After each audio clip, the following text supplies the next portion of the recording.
दोस्तों हमारे workout mission का 27 दिन कंप्लीट हो चुके हैं। डे 27 आज कंप्लीट हो चुका है। बहुत अच्छा लग रहा है दोस्तों। धीरे धीरे मिशन आगे बढ़ रहा है। बहुत जल्द हमारे 1 मंथ कंप्लीट हो जाएगा।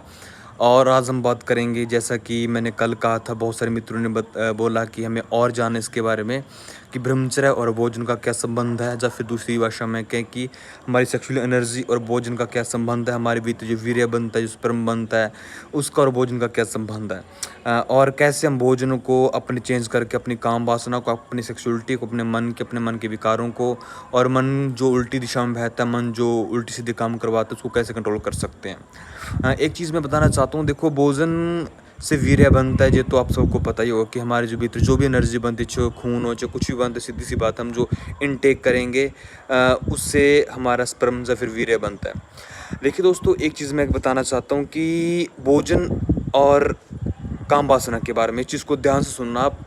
होता क्या, जो व्यक्ति बहुत ज़्यादा भोजन कर लेता है, ऊर्जा बन गई, अब उसने ऊर्जा कहीं पे लगाई नहीं। अब दोस्तों ऊर्जा कहीं पे लगाई नहीं, अगर आपने साइंस का नीम पढ़ा है कि एनर्जी ना, तो एनर्जी ना इधर भी क्रिएटेड ना इधर भी डिस्ट्रॉयड है ना, it can transfer from one form to another. नैनम सिंदंती शस्त्राणि नैनम दहति पावका नांचान कलदंते आपो न शुष्यति मारुता।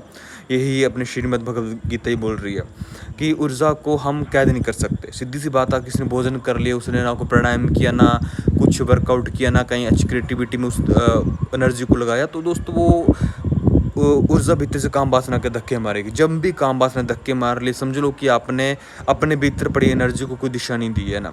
जो दिशा देगा उसको काम वासना परेशान ही नहीं करेगी। काम वासना उसको परेशान करती है जो बेला बैठा, या फिर जो अपनी एनर्जी को उतनी बड़ी दिशा नहीं दे पा रहा है ना। जब तक, हाँ, 2 तरह की हो सकती है दोस्तों। एक काम वासना हमारे कंट्रोल में होती है, हम चाहे तो उसमें जाएं, चाहे तो ना उसमें डल। जो एक होता है हमारे आउट ऑफ कंट्रोल है, हमारे बस में नहीं आ रही बात है ना। समझ लो कि आप ऊर्जा को सही दिशा नहीं दे पा रहे हो, तो इस चीज़ को समझें कि जब भी काम वासना धक्के मार रही, समझ लो आपके भीतर ऊर्जा इकट्ठी हो रही है। अब उसको दोस्तों, ऊर्जा को आप सही दिशा में नहीं लगाओगे, सीधी सी बात है, नाइट फॉल हो जाएगा, या फिर आप हस्तमैथुन करोगे, मास्टरबेशन करोगे, पोर्नोग्राफी देखोगे, उल्टे सीधे काम करोगे।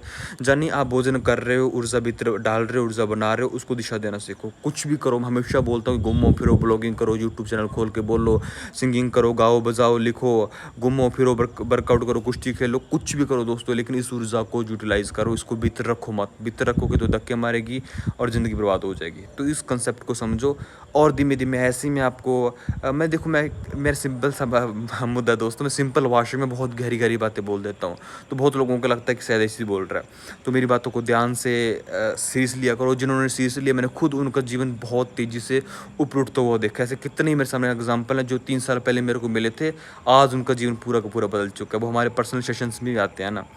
तो इन चीज़ों को समझें। आने वाली वीडियोज़ में आपको किस भी टॉपिक पे बात करनी है, हम उस पर बात करेंगे। मिलते हैं अगली वीडियो में। सभी को प्रणाम, नमस्ते।